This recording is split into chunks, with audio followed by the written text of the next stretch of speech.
Hello everybody and happy Monday. Welcome back to my channel and today's video as well as Blind Woman Reviews, and I'm back with another review today and I will be reviewing The Rage of Dragons. As I said last week, I am very much ready to review. I don't believe there will be spoilers in this video. Then again, I don't plan out my videos. I'll just warn you if I'm going to put any spoilers. But in the meantime, let us read the description of this, which I think is interesting. Just trust me. Anyway, the Omehi people have been fighting an unwinnable fight for almost 200 years. Their society has been built around war and only war. The lucky ones are born gifted. One in every 2,000 women has the power to call down dragons. One in every 100 men is able to magically transform himself into a bigger, stronger, faster killing machine. Everyone else is fodder, destined to fight and die in the endless war. Young, giftless Tao knows all this, but he has a plan of escape.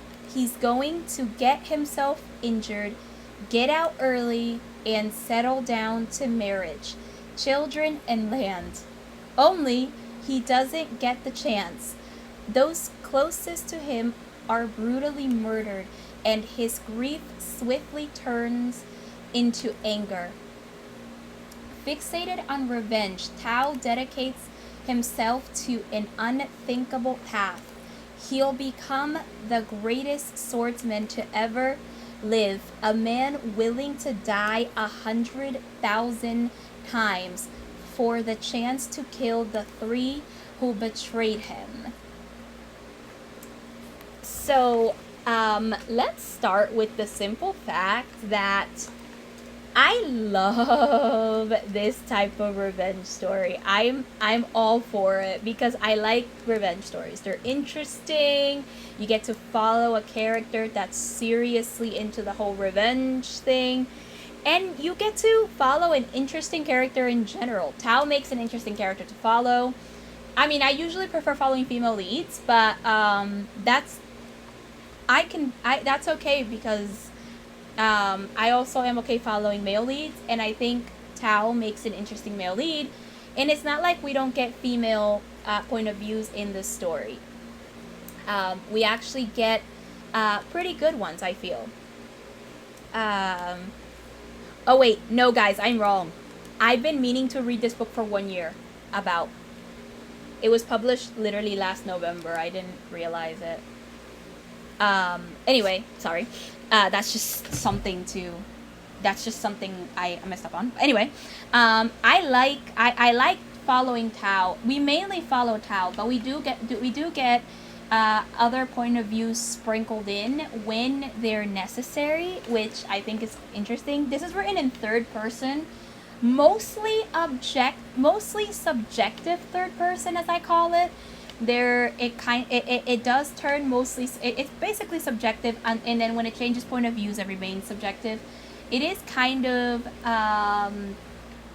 it is interesting, but although each character has the same style of writing when their point of view, even though the point of view changes, you do get to know them better by their dialogue, their thoughts, and it's great. I think it's great. I also liked the writing. I think this book had an interesting writing style, where it was written in chapters and sections.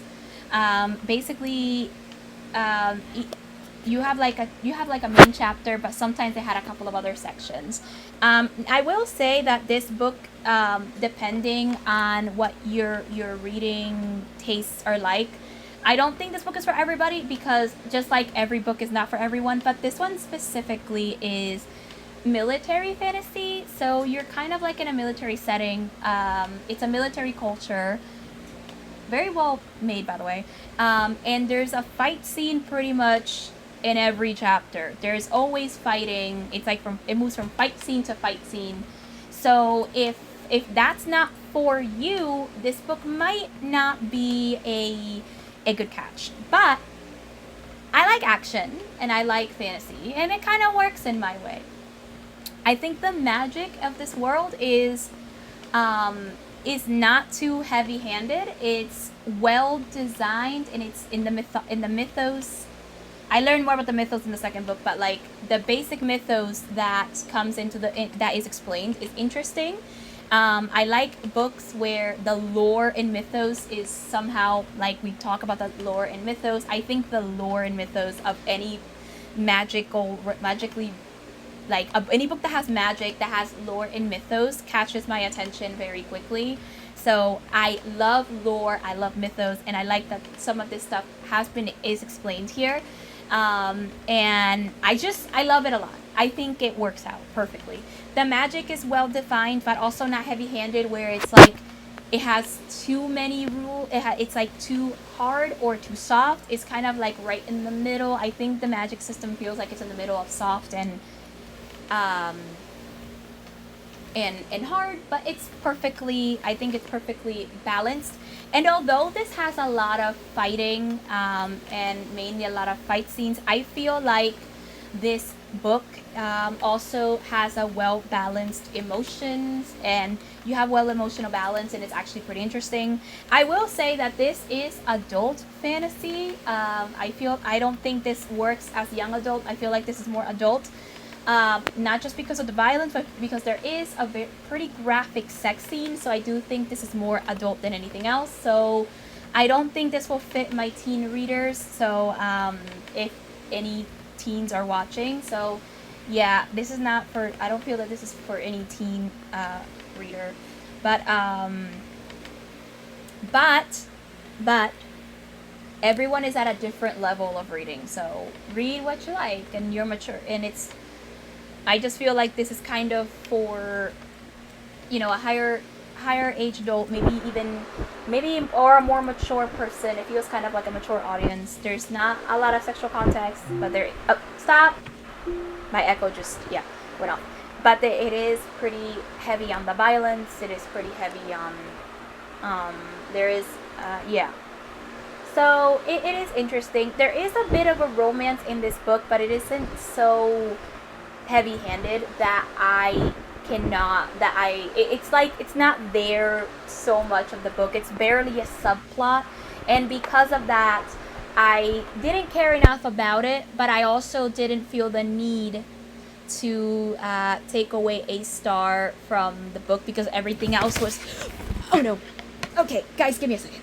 Okay. I almost just dropped my computer. Well, that's scary, because it's a very expensive computer. Anyway. But I didn't feel like, since it wasn't too much there, I didn't feel like giving it, like, taking away a star when everything else in the book was good. So I ended up giving it 5 stars, because the world building was good, the writing was good, the characters were well developed, and the women are actually, though this is written by a male author, I do feel like male authors can write good women characters, just for the record, but I've read Nevernight, and I've been kind of scarred a little. But the women are written well, and I think they have great agency, which I love so much in all books. I love confident women and women with a lot of agency. I think that's always amazing, and I think it's important that they shine in books. So I appreciate this author for making well-defined women, and in general well-defined characters. So yeah, I gave this book 5 stars. Would I recommend it? Absolutely. There is I actually will be coming back next week to review the second book, because I did read the second book right after this one. Like, I could not get enough of these books. I'm pretty sure I finished the second book in like 2 days, because it was that amazing. So yeah. And if you let me know your thoughts in the comment section on the Rage of Dragons. Let me know any questions you might have, as well as video requests. Also, if you have any video requests, feel free to contact me privately. Look in the description for any of that. Check out my description also for links as well, because I will be sharing some links for playlists and other videos by me. If you're interested in other content from me, I do have a Blind Woman Recommends series as well as Blind Woman Reacts. And so yeah, feel free to visit those pages. Those playlists. They will be linked in the description. You can also find them in the channel. Normally, they are public, so it'll all work out. Anyway, give this video a thumbs up and subscribe if you're interested in more content. I post every Monday, and I am trying to post more often, but I at least post once a week. So if you're interested in books, every Monday there's a book review for you. And yeah, anyway, with that, I will see you next week for The Fires of Vengeance. Bye.